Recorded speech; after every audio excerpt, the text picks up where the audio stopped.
स्वागत है आपका डिलाइट बॉटनी क्लासेस में। मैं शानम खातून आज आप लोग के लिए जो टॉपिक लेकर आई हूँ उसका नाम है एंटीबॉडी। बोर्ड पे आपका टॉपिक लिखा ही है, बहुत ज्यादा इंपॉर्टेंट है। यहाँ से 5 मिनट के टॉपिक से आपके 2 से 3 क्वेश्चन आने ही आने हैं। फटाफट हम लोग टॉपिक देख लेते हैं। टॉपिक का नाम है एंटीबॉडीज। हम जानते हैं कि हमारी बॉडी में रोगों से लड़ने की क्षमता होती है। रोगों से लड़ने के लिए कई चीजें रेस्पॉन्सिबल होती है, उसमें बहुत ज्यादा इंपॉर्टेंट रोल प्ले करता है एंटीबॉडी। एंटीबॉडी जो होती है एंटीजन के अगेंस्ट वर्क करती है, ठीक है। इसके बारे में डिटेल लेक्चर आपको हम बाद में देंगे। यहाँ से शॉर्ट टॉपिक से आपकी 2-4 चीजें आ जाती हैं कि एंटीबॉडी क्या है, एंटीबॉडी के प्रकार, एंटीबॉडी का शेप और एंटीबॉडी कौन से सेल्स प्रोड्यूस करती है, ठीक है। फटाफट हम लोग देख लेते हैं। एंटीबॉडी जो है वो बी लिम्फोसाइट, कौन से लिम्फोसाइट? बी लिम्फोसाइट 2 प्रकार के होते हैं, एक बी लिम्फोसाइट, एक टी लिम्फोसाइट। कमेंट बॉक्स में आप कमेंट कीजिए अगर आपको नीड है टाइप ऑफ लिम्फोसाइट की, तो मैं अलग से लेक्चर आपको दे दूंगी, ठीक है। तो पहला क्वेश्चन आपका यही बनेगा कि एंटीबॉडी कितना कौन से सेल से सिक्रीट करती है, तो बी लिम्फोसाइट। और एंटीबॉडी को ही हम क्या बोलते हैं? इम्यूनोग्लोबिन। इसको हम रिप्रेजेंट करते हैं IG से। दूसरी बात यह है कि एंटीबॉडी का शेप जो होता है वो वाई शेप का होता है। किस शेप का होता है बच्चों? वाई शेप का होता है। और एंटीबॉडी में चार चेन होती है। ध्यान से देख लीजिए, एंटीबॉडी में कितनी चेन होती है? 4 चेन होती है। हम बहुत शॉर्टकट में डायग्राम बना रहे हैं क्योंकि आपको डायग्राम तो बनाना नहीं है, आपको सिर्फ क्या आंसर करना है मल्टीपल चॉइस का। दूसरी बात ये है कि कॉन्सेप्ट क्लियर कर लीजिए। क्वेश्चंस में बोल दूंगी कि क्वेश्चंस कौन से बनते हैं, यहीं से ये आपका क्लियर हो जाएगा। 4 चेन होती है, 2 होती है हैवी चेन और 2 होती है शॉर्ट चेन। शॉर्ट चेन को हम क्या बोलेंगे? लाइट चेन, ठीक है, लाइट चेन। और ये डाइसल्फाइड बॉन्ड से जुड़ी रहती है। आप देख लीजिए, ये 2 लंबी चेन है और 2 छोटी चेन है। तो कितनी चेन होती है एंटीबॉडी में? 4 चेन होती है, 2 लंबी और 2 छोटी। लंबी चेन को हम हैवी चेन बोलते हैं और छोटी चेन को हम लाइट चेन भी बोलते हैं या शॉर्ट चेन बोलते हैं, ठीक है। आप देख सकते हैं ये कौन सा शेप है, ये किस शेप की है? वाई शेप की। देखिए 2 क्वेश्चन आपके हो गए कि एंटीबॉडी कौन से सेल से सिक्रीट करती है, कौन से सेल प्रोड्यूस करती है, तो बी सेल। दूसरा क्वेश्चन आपका है कि एंटीबॉडी किस शेप की होती है, तो वाई शेप की। Is it clear? 2 क्वेश्चन आपके हो गए। अब यहाँ से आपकी जो प्रकार है एंटीबॉडी का, इम्यूनोग्लोबिन का प्रकार। इम्यूनोग्लोबिन के 5 प्रकार होते हैं, IgG, M, A, E, D। कितने प्रकार की होती है देख सकते हैं? G, M, A, E, D। यहाँ से आपके क्वेश्चंस आते हैं कि G क्या है, मेन फंक्शंस क्या है, कौन सा क्या करता है, तो मैंने यहाँ पे लिख दिए हैं, आप देख लीजिए। IgG जो है वो प्लेसेंटा के द्वारा फीटस में क्रॉस हो जाती है। एम्ब्रियोनिक स्टेज में, भ्रूणी अवस्था में जब बच्चा गर्भ में होता है तो माँ से उसको जो एंटीबॉडी मिलती है, जो इम्यूनोग्लोबिन मिलती है प्लेसेंटा के द्वारा, कौन सी है? जी।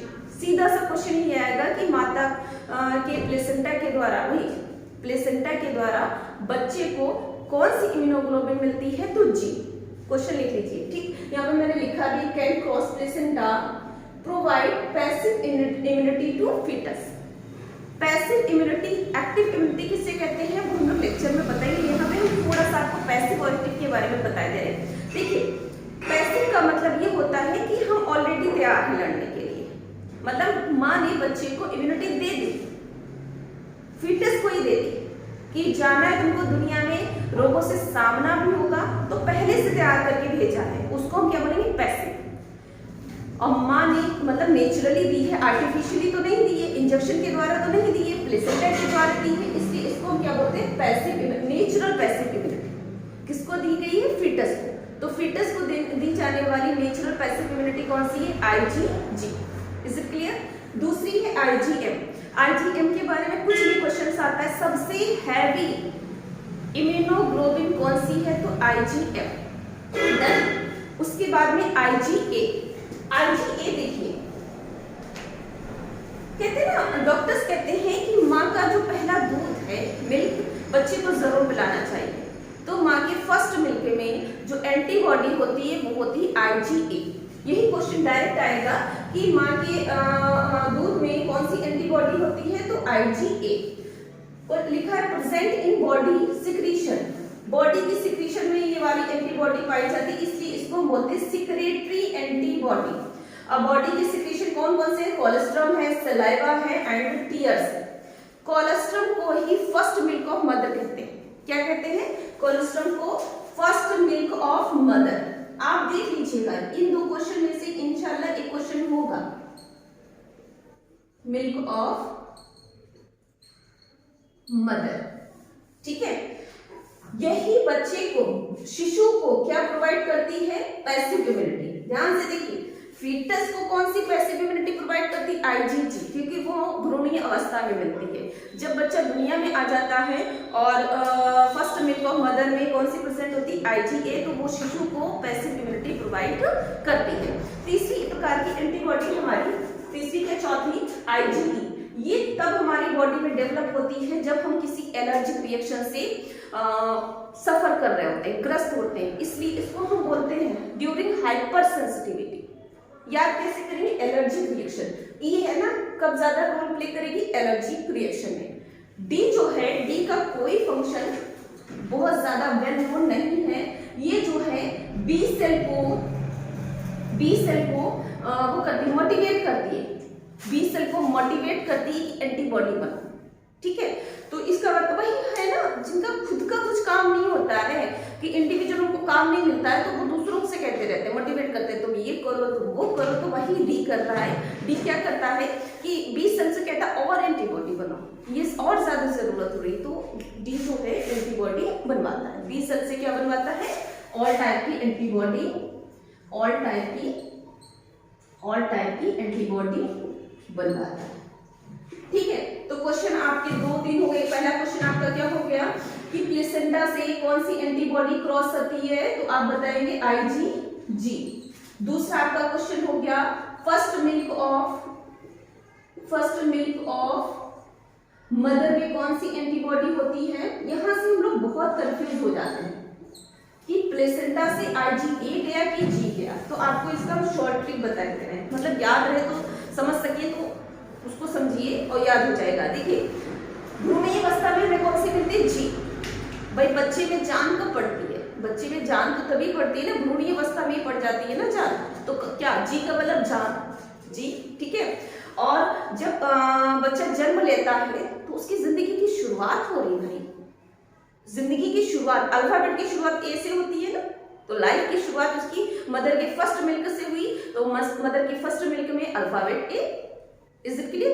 तो ए कब मिला है बच्चे को, फर्स्ट मिल्क से, और जी कब मिला है, प्लेसेंटा से। डन। 2 क्वेश्चंस आपके और आ सकते हैं कि सबसे ज्यादा कंसंट्रेशन की किसका होता है एंटीबॉडी का, और सबसे ज्यादा मॉलिक्यूलर वेट किसका होता है। तो आप लिख लीजिएगा, देखिए स्टार बना के लिखेंगे कंसंट्रेशन। कंसंट्रेशन की बात करेंगे, आप नीचे लिख लीजिए, तो कंसंट्रेशन सब ऐसे GAMDE,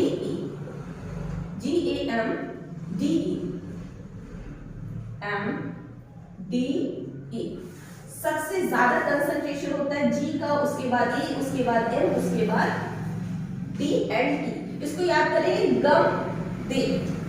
कैसे याद करेंगे, गम दे। तो सबसे ज्यादा हमारे शरीर में कौन सी एंटीबॉडी पाई जाती है, जी। सबसे कम कौन सी एंटीबॉडी पाई जाती है, E। सेकेंड लार्जेस्ट, सबसे ज्यादा पाई जाने वाली A। ऐसे सीक्वेंस से याद कर लीजिए, हो जाएगा। दूसरा क्वेश्चन आता है मॉलिक्यूलर वेट।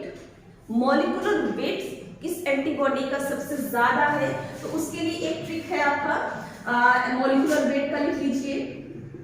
मॉलिक्यूलर वेट बताएंगे हम MAED